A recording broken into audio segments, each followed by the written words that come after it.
screen recorder. So I will just forward the video to you. Probably okay. No, this is what I'm going to do. I will upload the video on YouTube. I will not share the link with you. You know what I'm saying? So instead of you downloading the old video, you just have to submit the YouTube link like that. You understand? Yeah.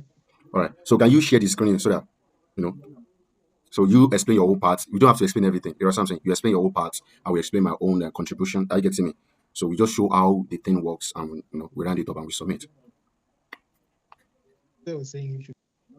The network isn't really stable. So if I share the screen and then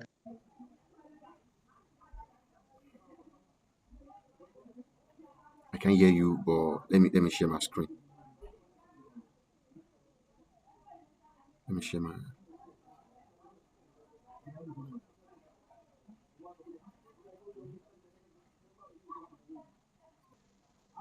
All right. So you have to state your name for record purpose. So yes, now state your name now. uh, So you can go ahead so that I can start. hey, Panashe Gonese with go ahead and state your name. All right.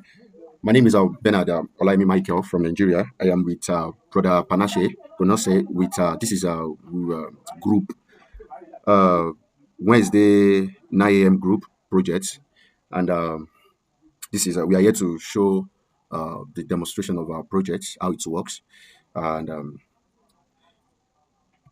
starting with that, we have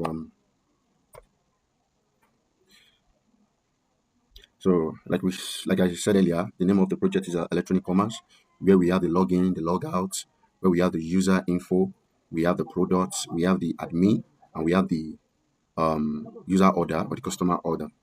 And for the user, so the get is working. For the user, the get is working. So we have the get, and this is the get ID is also working.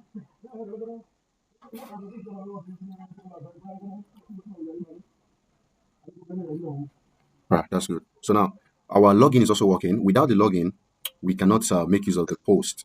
We cannot make use of the post. If you try this now, it's going to ask for. It's going to say you do not have access. That's because the user needs to log in first before the user can have access to create another user or to create a user.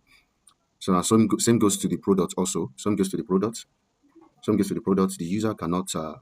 No products can be created. No new product can be created except the person logged in. So it's saying you don't have access. So now, so if I log in, it's going to give me access. I'm going to have access to create a user and also,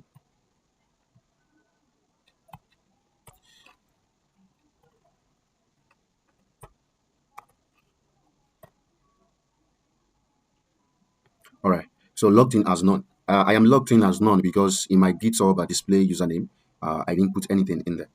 So that's the reason why I have a login as none there. So now that I'm logged in back to the API, so now I can create another user. So if I do this now, I'll be able to create another user.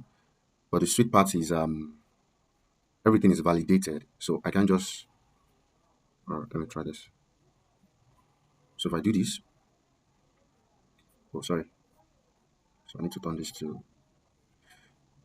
So if I do this now, so now it's going to tell me that I need validation that this success is false, that the email format is invalid, and so that goes to the rest also. The admin, the order, they are all validated. So you can't just impute any data inside without we can't just input wrong data inside. You need to input the right data, and because of our time, also our testing is also functioning.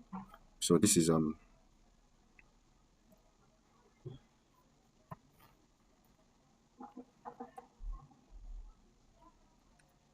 so though we were asked to include though we were asked to test the gets only for the four collections, but we actually tested the get and the get ID.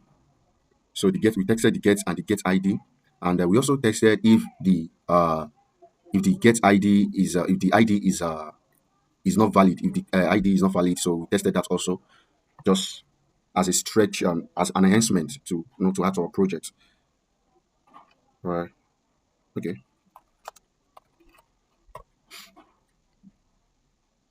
Okay, so yeah, can I explain something? Okay, I'm coming. Let's. After the test, you can just go ahead, brother Panashe. Okay.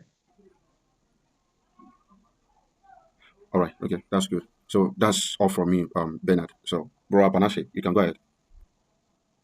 So Brother Michael has explained the project in depth. There's not much left for me to say, so I'll give a brief overview after. We implemented a node project, deployed it to Vessel, used the Mongo database integration to get our data results, and properly implemented get endpoints, delete, put, and all grab operations for the endpoints. We also used the Swagger to display our API docs, and as demonstrated, all rules are working and all rules have proper validation and error handling.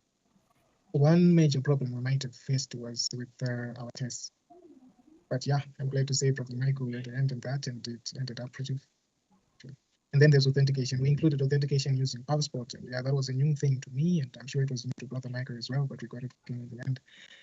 Yeah, all in all, this was a good learning experience. Learned new concepts, learned to apply them, and created something beautiful. Yeah, this is our API, and I hope it misses. I hope it ticks all the boxes. It gets us the marks we deserve. Okay, I'm done. All right. Yeah. Thank you, brother Panashe. So we want to appreciate our instructor for for the wonderful work he actually did to help us to achieve this, and we want to appreciate BYU, and we also appreciate everyone for this opportunity. And I'm happy for the team member that I have, brother Panashe. I'm happy because he was very good with the. I believe probably brother Panashe. Have you actually done this coding thing before? Not this class. Yeah, I'm familiar with programming, but this class is a first for me. Yeah, I saw that in some of your coding, like there are something. And when you were talking about front end, I was like, why we are not doing back end here? I was going to implement the front end. I was just like, no, no, no, no, no, no.